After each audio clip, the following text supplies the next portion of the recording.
എല്ലാവർക്കും നമസ്കാരം. പുതിയൊരു വീഡിയോയിലേക്ക് എല്ലാ മുന്നേ പ്രേക്ഷകർക്കും സ്വാഗതം. വിഷു ഇത് പ്രമാണിച്ച് തിയേറ്ററുകളിലേക്ക് റിലീസെത്തിയ 3 സിനിമകളുടെ വർഷങ്ങൾക്ക് ശേഷം എന്ന സിനിമയുടെയും ആവശ്യം എന്ന സിനിമയുടെയും ജയഗണേഷ് എന്ന സിനിമയുടെയും 9 ദിവസത്തെ കേരള ട്രാക്കിംഗ് കളക്ഷനും വേൾഡ് വൈഡ് എസ്റ്റിമേറ്റ് കളക്ഷനുമാണ് ഈ വീഡിയോയുടെ പ്രേക്ഷകരിലേക്ക് എത്തിക്കുന്നത്.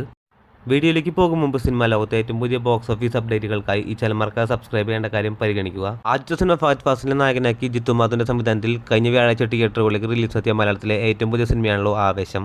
നിലവിൽ ഇപ്പോഴും വമ്പൻ തരംഗമായി ഓടിക്കൊണ്ടിരിക്കുന്ന ആവേശം എന്ന സിനിമയുടെ 9 ദിവസത്തെ കേരള ട്രാക്കിംഗ് കളക്ഷനിലേക്ക് വരികയാണെങ്കിൽ 8-ാം ദിവസം 1,58,00,000 രൂപയെന്ന ചിത്രത്തിന്റെ കേരള ട്രാക്കിംഗ് കളക്ഷനെങ്കിൽ 9-ാം ദിവസം ചിത്രം കേരള ബോക്സ് ഓഫീസിൽ നിന്ന് 1,53,00,000 രൂപയാണ് ചിത്രത്തിന്റെ കേരള ട്രാക്കിംഗ് കളക്ഷൻ വരുന്നത്.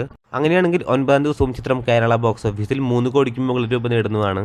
8 ദിവസം കൊണ്ട് കേരള ബോക്സ് ഓഫീസിൽ നിന്ന് മാത്രം 28 കോടിക്ക് മുകളിൽ രൂപ ഗ്രോസ് കളക്ഷൻ നേടിയ ആവേശം എന്ന സിനിമ 9-ാം ദിവസമായി ഇന്നലത്തെ കളക്ഷനോട് കൂടി ചിത്രം കേരള ബോക്സ് ഓഫീസിൽ 31 കോടിയിലേക്ക് എത്തപ്പെടുന്നതാണ്.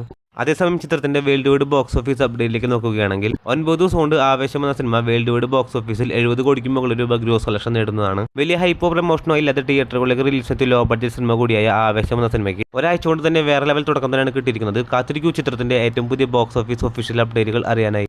അടുത്ത സിനിമ വിനീത് ശ്രീനിവാസന്റെ സംവിധാനത്തിൽ പ്രണവ് മോഹൻലാൽ, ധ്യാൻ ശ്രീനിവാസൻ തുടങ്ങിയവരെ കേന്ദ്ര കഥാപാത്രങ്ങളാക്കി കഴിഞ്ഞ വ്യാഴാഴ്ച തിയേറ്ററുകളിലേക്ക് റിലീസെത്തിയ മലയാളത്തിലെ ഏറ്റവും പുതിയ സിനിമയാണല്ലോ വർഷങ്ങൾക്ക് ശേഷം. നിലവിൽ ആവേശത്തിനോടൊപ്പം തന്നെ മികച്ച അഭിപ്രായത്തോടും മികച്ച കളക്ഷനുമായി മുന്നേറുന്ന വർഷങ്ങൾക്ക് ശേഷം എന്ന സിനിമയുടെ 9 ദിവസത്തെ കേരള ട്രാക്കിംഗ് കളക്ഷനിലേക്ക് വരികയാണെങ്കിൽ 8-ാം ദിവസം 97 ലക്ഷത്തിന് മുകളിൽ രൂപയെന്ന ചിത്രത്തിന്റെ കേരള ട്രാക്കിംഗ് കളക്ഷനെങ്കിൽ 9 ദിവസത്തിലേക്ക് വരുമ്പോൾ ചിത്രത്തിന്റെ കളക്ഷൻ വീണ്ടും ഇടിയുന്ന കാഴ്ചയാണ് കാണാൻ സാധിക്കുന്നത്.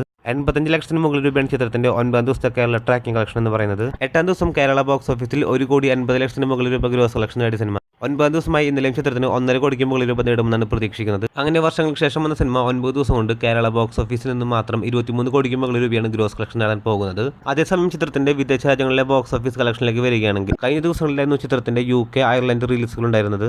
ചിത്രം UK, അയർലൻഡിൽ നിന്ന് മാത്രം 1,15,00,000 രൂപയാണ് ഗ്രോസ് കളക്ഷൻ നേടിയിരിക്കുന്നത്. 9 ദിവസമായി ഇന്നലെയും ചിത്രം വേൾഡ് വൈഡ് ബോക്സ് ഓഫീസിൽ 5 കോടിക്ക് മുകളിൽ രൂപയാണ് ഗ്രോസ് കളക്ഷൻ നേടിയിരിക്കുന്നത്. കാത്തിരിക്കൂ ചിത്രത്തിന്റെ ഏറ്റവും പുതിയ ബോക്സ് ഓഫീസ് ഒഫീഷ്യൽ അപ്ഡേറ്റുകൾ അറിയാനായി. അടുത്ത സിനിമ ഉണ്ണിമോഹന്റെ നായകനാക്കി രഞ്ജിത്ത് ശങ്കറിന്റെ സംവിധാനത്തിൽ ഇക്കഴിഞ്ഞ വ്യാഴാഴ്ച തിയേറ്ററുകളിലേക്ക് റിലീസെത്തിയ മലയാളത്തിലെ ഏറ്റവും പുതിയ സിനിമയാണല്ലോ ജയഗണേഷ്. തിയേറ്ററുകളിൽ നിന്നും പോസിറ്റീവായിട്ടുള്ള അഭിപ്രായങ്ങൾ നേടിയ സിനിമ നിലവിൽ 9 ദിവസം കേരള ബോക്സ് ഓഫീസിൽ പിന്നിടുമ്പോൾ 8 ദിവസം കൊണ്ട് കേരള ബോക്സ് ഓഫീസിൽ നിന്ന് മാത്രം ജയഗണേഷ് എന്ന സിനിമ 2,53,00,000 രൂപയാണ് ഗ്രോസ് കളക്ഷൻ നേടിയിരിക്കുന്നത്. 9 ദിവസമായി ഇന്നലത്തെ കേരള ട്രാക്കിംഗ് കളക്ഷനിലേക്ക് വരികയാണെങ്കിൽ 6 ലക്ഷം രൂപ മാത്രമാണ് 9 ദിവസത്തെ കേരള ട്രാക്കിംഗ് കളക്ഷൻ. അങ്ങനെ ജയഗണേഷ് എന്ന സിനിമ 9 ദിവസം കൊണ്ട് കേരള ബോക്സ് ഓഫീസിൽ 2,60,00,000 എത്തപ്പെടുന്നതാണ്. അതേസമയം ചിത്രത്തിന്റെ വേൾഡ് വൈഡ് ബോക്സ് ഓഫീസ് അപ്ഡേറ്റിലേക്ക് വരികയാണെങ്കിൽ കൃത്യമായിട്ടുള്ളൊരു ഫിഗർ പുറത്തുനിന്നിട്ടില്ലെങ്കിൽ പോലും ഏകദേശം 3.5 കോടി 4 കോടി റേഞ്ചിലാണ് പ്രതീക്ഷിക്കുന്നത്. കാത്തിരിക്കൂ ചിത്രത്തിന്റെ ഏറ്റവും പുതിയ ബോക്സ് ഓഫീസ് ഒഫീഷ്യൽ അപ്ഡേറ്റുകൾ അറിയാനായി. അതോടൊപ്പം സിനിമാ ലോകത്തെ ഏറ്റവും പുതിയ ബോക്സ് ഓഫീസ് അപ്ഡേറ്റുകൾക്കായി ഈ ചാനൽ മറക്കാതെ സബ്സ്ക്രൈബ് ചെയ്യേണ്ട കാര്യവും പരിഗണിക്കുക. പുതിയൊരു വീഡിയോ ആയിട്ട് വരുന്നവരേക്കും എല്ലാവർക്കും നന്ദി, നമസ്കാരം.